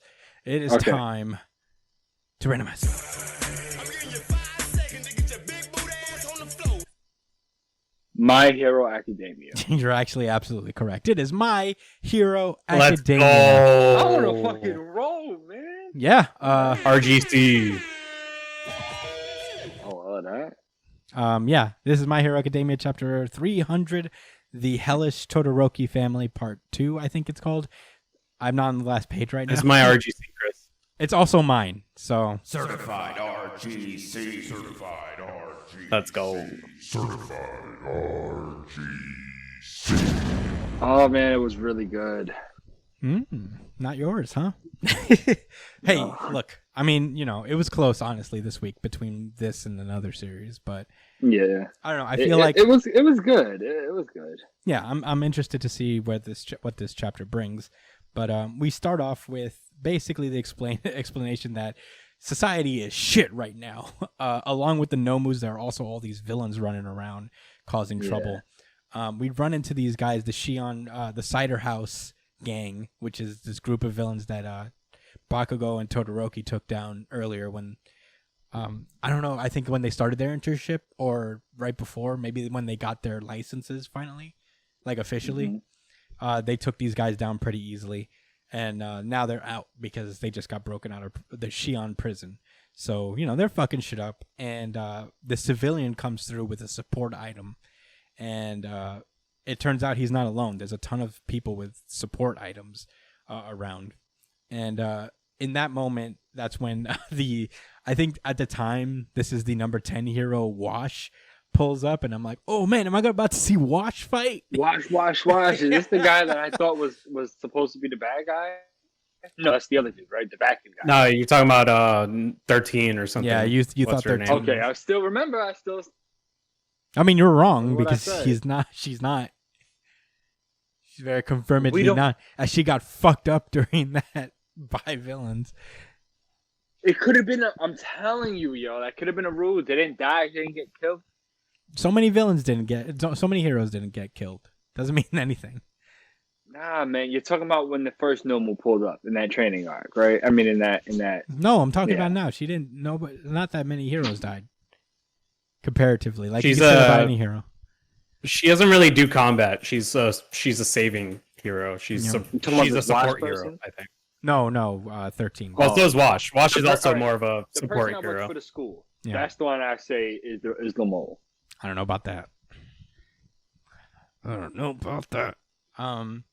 In any case, they explain further that, after I guess Detnerat let out, like using the support items that you could buy from Detnerat, civilians started to arm themselves and fight against the villains, but to no avail, because even with all this new combat stuff, they weren't really a match for villains with more expertise or more experience with their abilities and are used to fighting. So, all these battles ended in like a lot of casualties and damage to the city that they fought in. So not a fun time for Wash, who's looking down at the support item we saw in that earlier. Old man is like, Wash. Wash. Like a Pokemon. Wash. So, the rest of the surviving civilians are pissed at him because it's too late. We were just waiting it out inside since we couldn't leave, but we were hitting the crossfire anyway. So, Where was you, Wash? you could have changed Folding your everything, fucking Wash. laundry? But, What the fuck were you hiding, Wash, huh? Next to a While my giant family was asshole? being tortured to death. Where were you, Wash? You're Wash. supposed to wash these villains up. Wash. I mean, honestly, I'm happy that doesn't deter Wash's spirit, because he's like, let's disinfect those wounds and get you to a hospital as bubbles start to emerge from his belly. Wash, I thought he could only say wash. I was a little what disappointed I when he thought. actually started saying words. That's what I thought. He started talking about, lame. All he says is not wash. What a bummer. They explain further that the ranks of heroes began to thin. Even heroes that have like good reputations and a lot of talent kind of, started to quit on everybody. Yes, even Yoroi Musha, the number 9 hero, announced his abrupt retirement. Josh, I can't hear you. Are you muted? Yeah, I'm not gonna have as strong of a sarcastic edge, but wow, I can't believe the number 9 hero himself quit. What a heavy loss. Yeah. I mean, he looked cool. He had the samurai thing going on, but yeah, he quit. He's old as hell, man. He's a little bitch. Basically. Yeah, basically. he ain't built for that. Absolutely. Look not. at him. He's all I ever wanted. But he's also old as fuck. Yeah. You didn't want to save people? Hey, man, Tom Brady is playing till he's like 45. This guy can't be a hero when he's 87. This guy looks well beyond 45. You think Tom is not gonna play till he's 85? But yeah, he's basically like, I'm out. You know, he explains that in light of the recent destruction, I see no option but to follow my sword and resign. So, and you know, the public sees through it immediately. They're like, you fucking phony. Why don't you just say you're quitting your job? You know? And yeah, like Josh says, in his mind, he's thinking to himself, all I ever wanted was love and respect. And eesh, what a fucking asshole. But yeah, a lot of heroes fucking quit. A lot of people really showed their real colors because many eagerly signed up for the cause when a peaceful society was the baseline assumption. But for better or for worse, the meaning of the word hero was being put to the test. For better or for worse, those heroes were being put through a sieve. And as we see, This is what almost made it. Yeah, RGC for because me. as this narration continues, we see a pair of feet just walking, and then we look up, and it's Stain himself. He goes up to this Let's dilapidated go. store, and he picks up his rusty sword, and he's like, yes. I'm thinking that this is gonna be Stain's arc for him to like start fucking mowing down criminals and shit and villains. It's gonna be fucking dope. That would be cool. I hope it's that and not against heroes. You know what? I'm just gonna continue what I was doing before. Yeah. And I'm also wondering if maybe the Vigilantes characters are gonna show up. Well, I don't know. How far back does Vigilantes go? Because I think they're like when All Might was still active. So Yeah. I So don't we know. still don't know what fully happened. yeah, I don't know. But in any case, they were talking about how what's more, people were placing that responsibility on the shoulders of one man in particular, Endeavor himself, man. Jeez. I mean, when you're the number one hero, you get kind of like, it's like being quarterback. When things go wrong, it's your fault, you know? But yeah, Toad from Super Mario?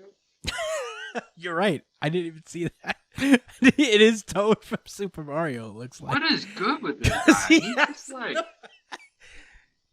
This is like just gonna put this goofy shit in here.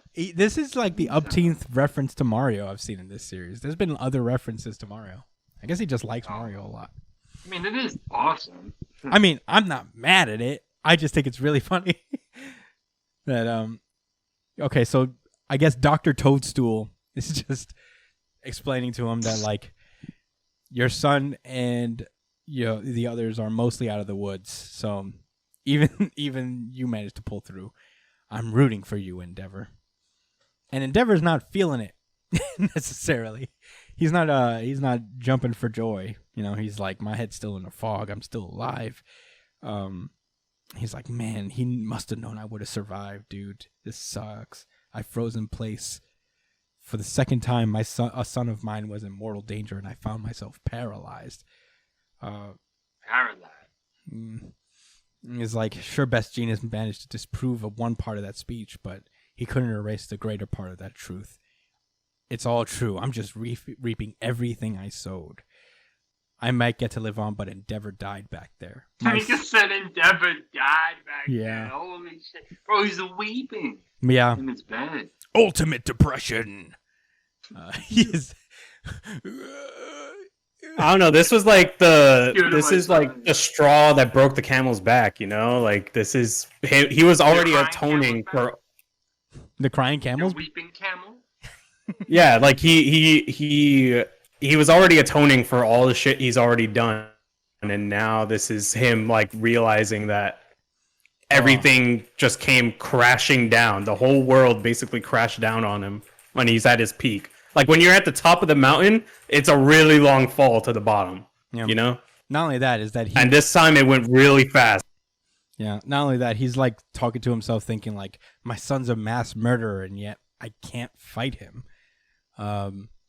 Yeesh. That's tough. I mean, you know, it's to have Bro, the. you are the number one hero. I'm not trying to hear that shit. This nigga needs to build a bridge and get over it. Son. Like, that's all. I mean, he's human though. Like That's his the kid. mindset that you have right now, Josh, is it's the same mindset that everybody outside. One at a Hold on. time, guys. One Like- at a time. this mindset that you have is the same mindset that the general public has in this story itself, you know? And that's not a bad thing, right? Like, but if you think about it, that's literally the same exact problem that's happening with society. They disconnect what it means to be a hero and opposed to what it means to be human. Because at the end of the day, heroes are still humans, right? He abuses So- toddler boys, no problem. but couldn't land any decisive blows on his zombie ass fucking looking. I think son he's not that's saying that. super insubordinate. Like what the hell? I'm not saying. I don't think he's saying that he can't beat him. Is that like he can't bring himself to kill his own son, basically? Like I don't. Yeah, think, he was already like he spent all his time thinking that his son was dead, and not only is his son alive, but his son has also become a monster because of his actions. Yeah. That shit gets to you. Yeah. Oh. Can't relate. Yeah.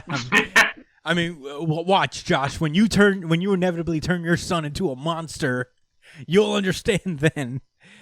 When you make him dye his hair and dance on a giant's back, then you'll understand what Endeavor's going through.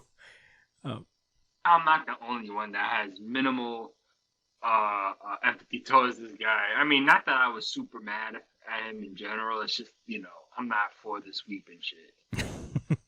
No, you tough guy. There's no way, son. you Tough guy, Josh.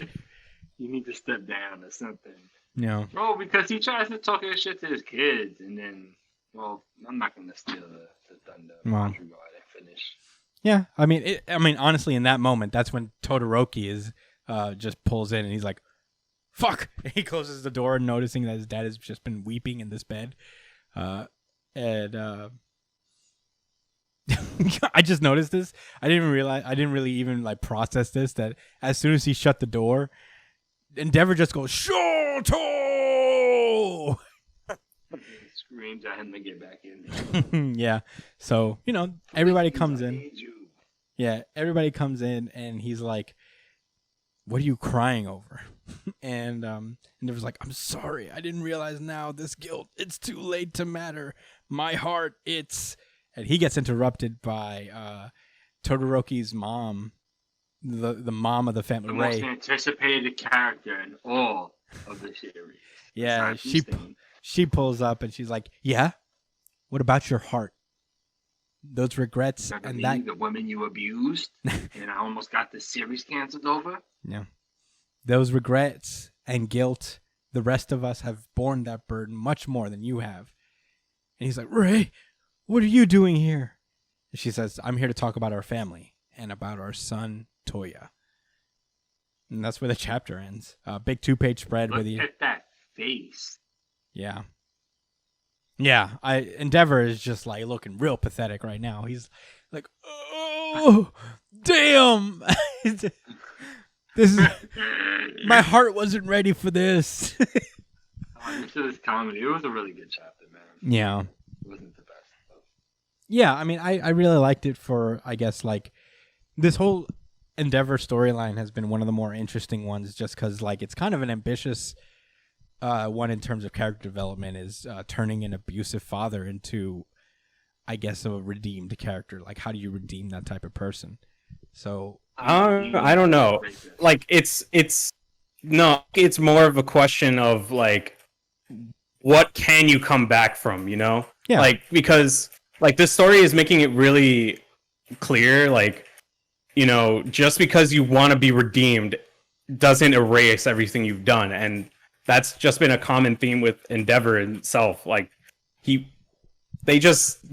never let off the hook. And the deeper and the more he wants that redemption, the farther away he gets pushed away from the goal, Like, even now, when he's weeping on his bed, like, his number one status, everything he's ever wanted, being questioned, like, even then, he's still not gaining any sympathy for anything he's done. And that's fair because, look at all he's done.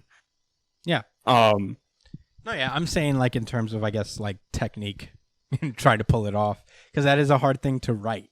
Like, looking outside of, like, the story and all that journey. it's hard to write. So it's interesting to see how it goes, and I think they've been doing it really well. But the question is he really going to be redeemed though? I don't know.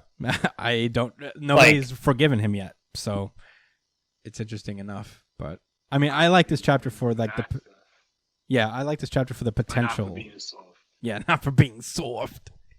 What are these? soft. Yeah, I mean, I don't know. I think like I get it. I think you're being too harsh. His whole world is collapsing into himself. Bro, he needs to burn bright. Remember all that shit he was talking to All Might? Hey man, you gotta give him a chance. Maybe he'll burn bright after A this. nigga keeps score, all right? That's all I'm gonna say. I pay attention to the series. I ain't forget. All right. I mean, I don't know. I'm excited to see where it goes. There's not much super to talk about. It's very cool to see like how the world is transformed from this. I'm interested to see how it goes from here on out. But yeah, I mean, that's all I got to say. I called this my RGC.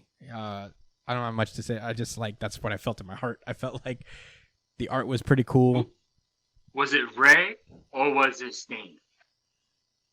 I would say both. I mean, I don't know. Why can't it be? Why does it have to be one or the other? I thought like overall as a whole, this chapter was very interesting and very cool to see how the world is changing. Also, it's like there was no right or wrong way to answer that question, even though I tried to, pigeonhole you into it. I'm gonna pose the same one to Brian. Was it Stain or was it Ray? I think it was more Endeavor for me. I don't believe you. I like it. I really like this Endeavor storyline. No, I swear to God, I really do like this chapter mainly because of Endeavor, because he's the more, complicated character in this chapter. Like, somebody like, I'm not saying that he's a good guy or seeing him cry. No, I didn't enjoy seeing him cry. I just think it was interesting to see him cry, Like, this guy has been a character who doesn't show any emotion aside from regret or guilt. And now he's feeling more. Mustache. He uses fire for his mustache, and you feel bad and have empathy for him? That's why I feel empathy for Look him. at his face. That's why I feel empathy. I guess. He's in a bad or maybe mood. His face got burned off. He's in a bad mood when he doesn't have his fire mustache. You need to pull up your homies when they're down, dude. I don't think that Endeavor's gonna stay soft forever. I think he's just having a moment. No, I think all jokes aside, completely. These were like really huge steps for his character. Mm-hmm. As far as there being a legitimate redemption for him in this day and age of manga and comics, where we're very accountable. This is it, and he's got to get through the shit with Ray and have a whole family situation. I'm actually really interested. I don't know. We'll see.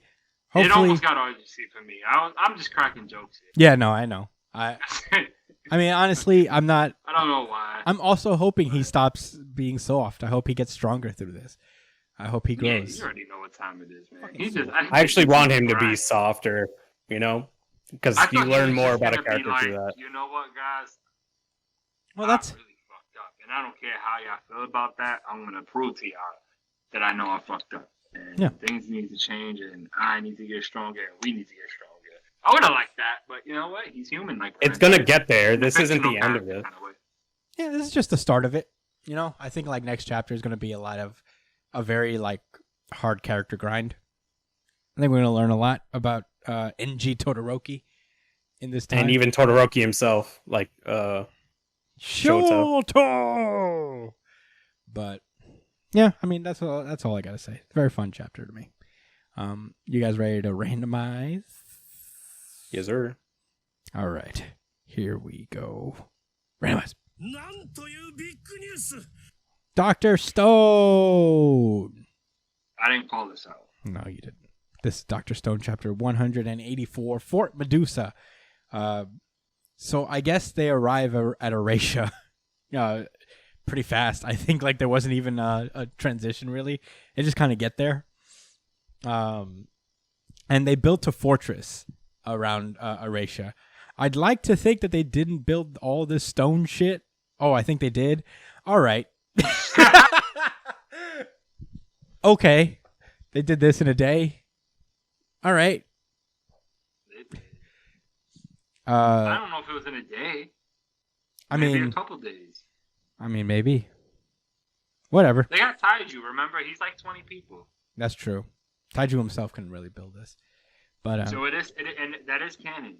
And they got really smart people. Kohaku's pretty damn strong. yeah, whatever. It is Dr. Stone. They do a lot of crazy shit in here. I'm not going to really tear it apart. But yeah, basically they're explaining that, like, they ask, like, why did we build this? And he's like, to fight against Stanley. And Zeno's like, so you know. Because Senku knew all along after, like, he noticed that his claw was slightly magnetized. He was like, this dude fucked with our fucking signal. Of course. Yeah, Stanley's coming here. He knows where we're going. And and this is one of my favorite things. It's pretty casual where Zeno's like, you plan to lure Stanley here anyway, so I don't see the harm. I don't see the harm. And he's like, the harm is that you sped up our timetable. So, it's not cool. But, they're planning on battling it out against Stanley. They, I guess, Hyoga and Tsukishima, it's one of the Tsukis. He's like talking to like, hey, so how do you think this is going to go? He shot you last time. That wound on your shoulder from his shot hasn't exactly healed. So, yeah, they're like, I don't know. It's going to be rough. Our only other fighters are Kohaku, Ukyo, and Max. So, against a squad of fully equipped American military elites, our odds of victory are almost but non-existent. So, yeah, it turns out they're putting all their hopes in what's known as the Medusa machine gun. And basically what they're doing, I guess... Fight Medusa versus AR. Yeah. They're planning on just launching a bunch of Medusas in the air and remotely calling out 50 meters 1 second. So, yeah. They're like, there's a lot of, like, I guess, administrative things. Like, how many traps can we prepare? We need more diamonds. It's going to be pretty rough. And putting the diamonds in the Medusas is hard enough because they seem to be very delicate. So it's very easy to break these things.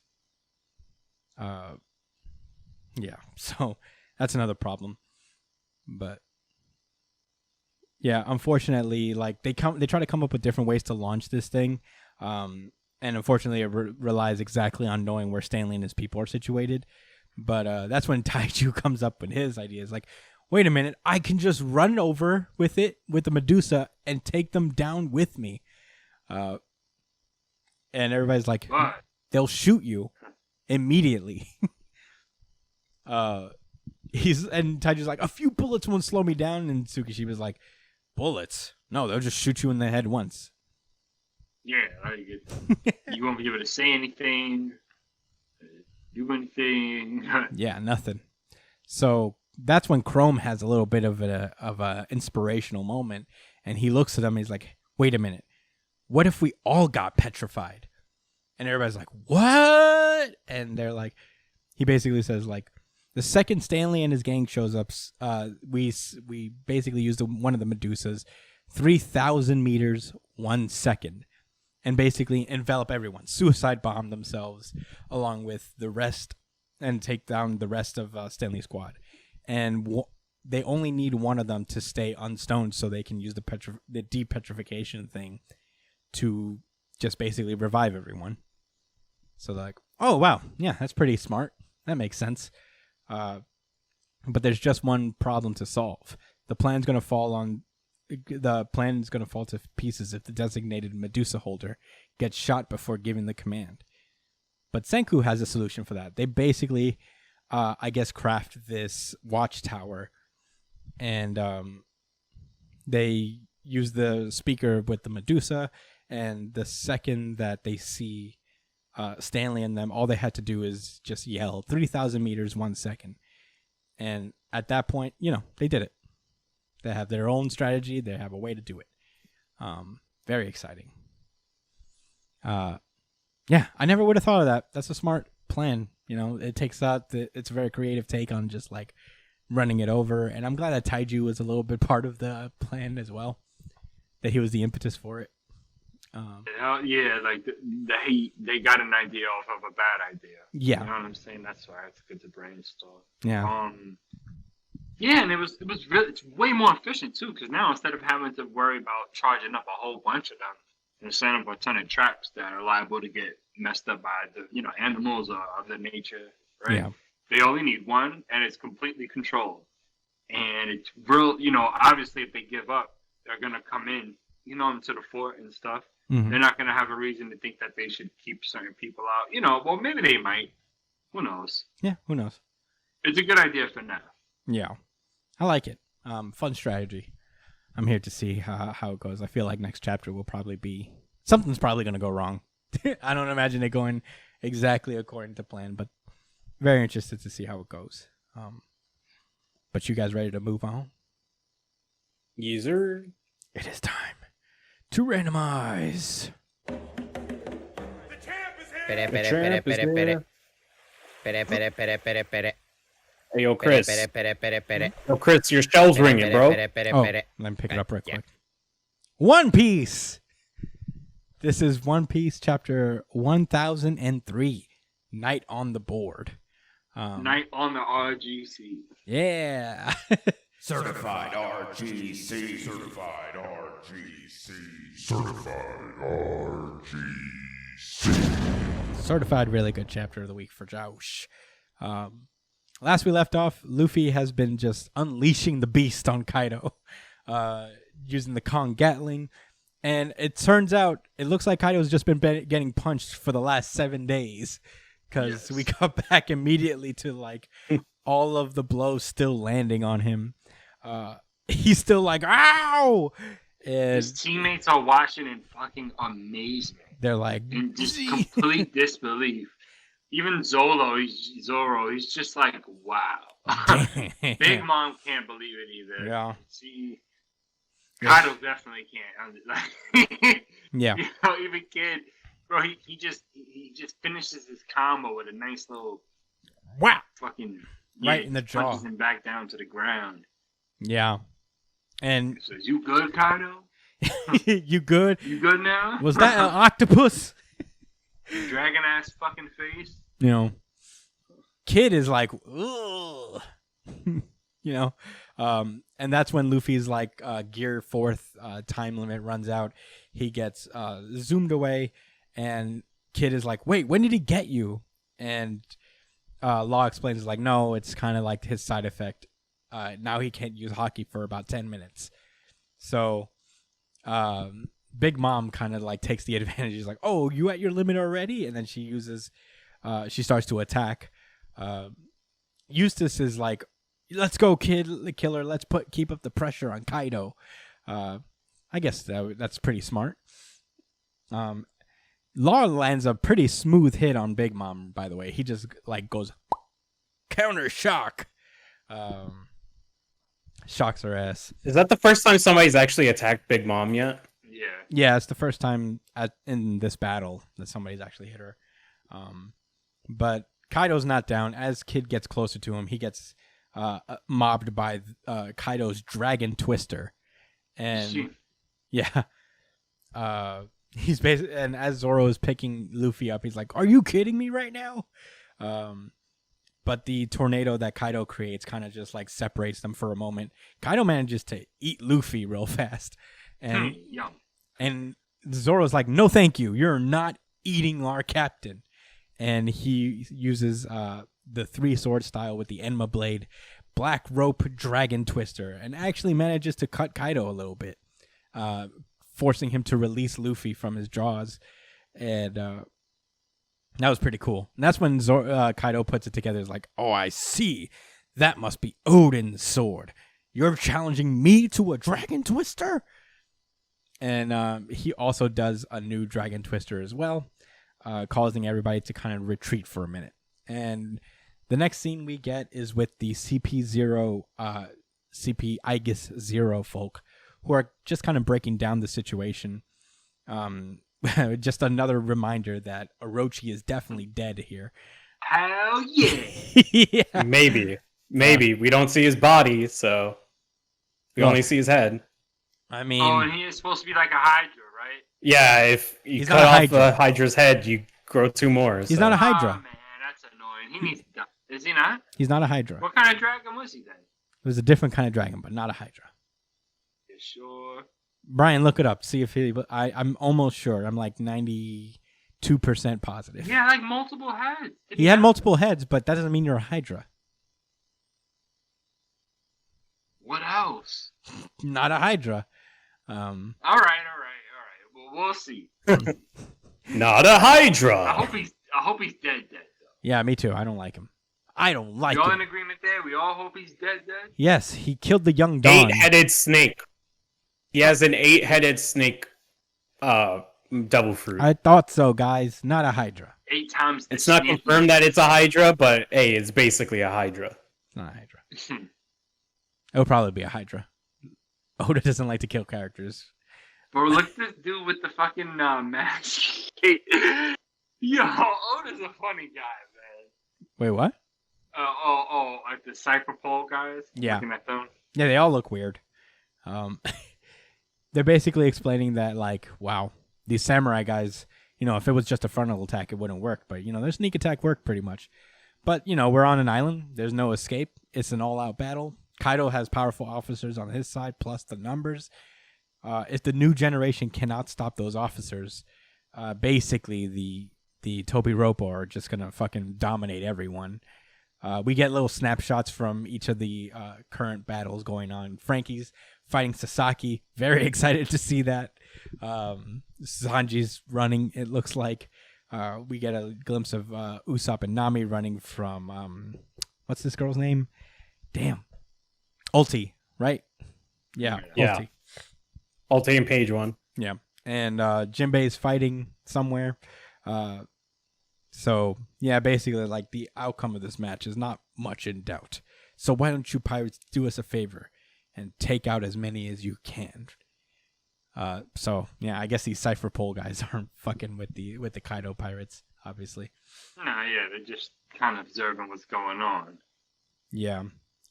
We cut back we cut back to the battle on the roof. As Eustace Kid immediately is like, why does he look like that? Kaido, his man beast form. And as Kaido, you see him. You don't see him fully, but you see his hands. It looks like the dragon scales are his hands, and he's shrouded by smoke with his big mace, just his club. Oh yeah, like, you already know. And he's not worried. He's like out here like he tanked all of these fucking attacks, and he's like, this is fun. Whoa, row, row, row, row, row, row, row, row. And Big Mom is like, ma, ha ha ha, because that's how she laughs. She has 2 laughs in one, and she's like, I was just thinking the same thing, Kaido. Woo. Yeah, man, they chilling right now. This is sport for them right now. Meanwhile, these niggas are struggling. Luffy's out the game. Yeah, I'm guessing this You know. when everything starts to fall apart. For This might Zolo gonna solo? Nice. Yeah, I like it. That's got to be the title. Is Zolo going to solo? I don't hate it. Gonna solo. I don't hate it. But yeah, I mean, I have a feeling this is probably where they're going to cut to other battles, and then when we come back, we'll see that like Kaido like finished off a bunch of them. Just completely, yeah. Kid and the other guy definitely. But who knows? And his homie. Who knows? I'm excited. Maybe Beepo's gonna pull up and save the day. Yo, if Beppo comes in and he's missing- like, The Kia! missing second hand. Ooh. Ooh, I would love to see him like do the moonlight thing, the full moon, the Shilong form, and just fuck shit up for. Oh yeah, he's a Yeah, he's a- True. Yeah, he's a mink. He can do that. Oh, that would be hella cool. That would be official. Well, you see him for a minute. He's they down were there. damaging Kaido before when he was in the mink form. Yeah. No, they weren't. Oh, not enough, right? Yeah. Oh, maybe, but yeah. Well, he's down there. You see Beppo in this actually. His Lost crew is fighting Kaido's forces. Beppo's down there. He can't see the moon from there, so I guess he can't unlock the Sulong form. But yeah, I mean, One Piece very fun as usual. Can't wait to see. And man, not a 2-week break after this. So excited. Guessing next week is when God, I bet is when he starts to take his break. Yeah, I bet next week is gonna leave off on a crazy cliffhanger and just be like, we can't have too much One Piece greatness, you know? No, we can't. Not for too many consecutive weeks. Yeah, it's bad enough that we Alright. missed out on Jujutsu Kaisen this week and we didn't have World Trigger last week. Oda, don't do this to us. Yeah. But yeah, that was One Piece. You guys have anything to say before we bring it home? I'm No. so fucking hyped for the officer battles, man. That's what won it over for me. 'Cause I know it's coming. Yeah, You know? I'm excited too, man. It's gonna be a lot of fun. This arc is gonna be fucking bananas. So keep on with that. But yeah, that was One Piece, and that has been our show. Thank you guys so much for joining us on our 97th episode. From here on out, it's only 2 episodes to the number 100, a hot hundo. This is what we're going for. Thank you guys so much for listening. You could find me at the Chris Espinal, Brian at b.esp on Twitter and Instagram, Joshua Cole at jdcole_37. Follow the show itself at New Jump City on Twitter and Instagram. Take part in the weekly, really good chapter of the week audience poll. And hopefully end Black Be Clover. sure to vote for Black Clover as well if you're gonna do so. Yeah, just yeah. to be 100% sure. Only vote for Black Clover. Continue to do so. Email us at newjumpcitypod@gmail.com with any questions, suggestions, anything you guys want to talk to us about. Comment below. Share the videos if you like them. Subscribe to us on YouTube. Like, share. Subscribe to us on iTunes. Leave a 5-star review. That would be super helpful on the iTunes algorithm. Help us get found a little easier. Yeah, Spotify, we're on there. Amazon Music, we're on there. Pandora, we're on there. Wherever you listen to podcasts, we will be lurking and waiting. So, thank you guys so much for listening. And stay safe, New Jump citizens. What's up, guys? Peace.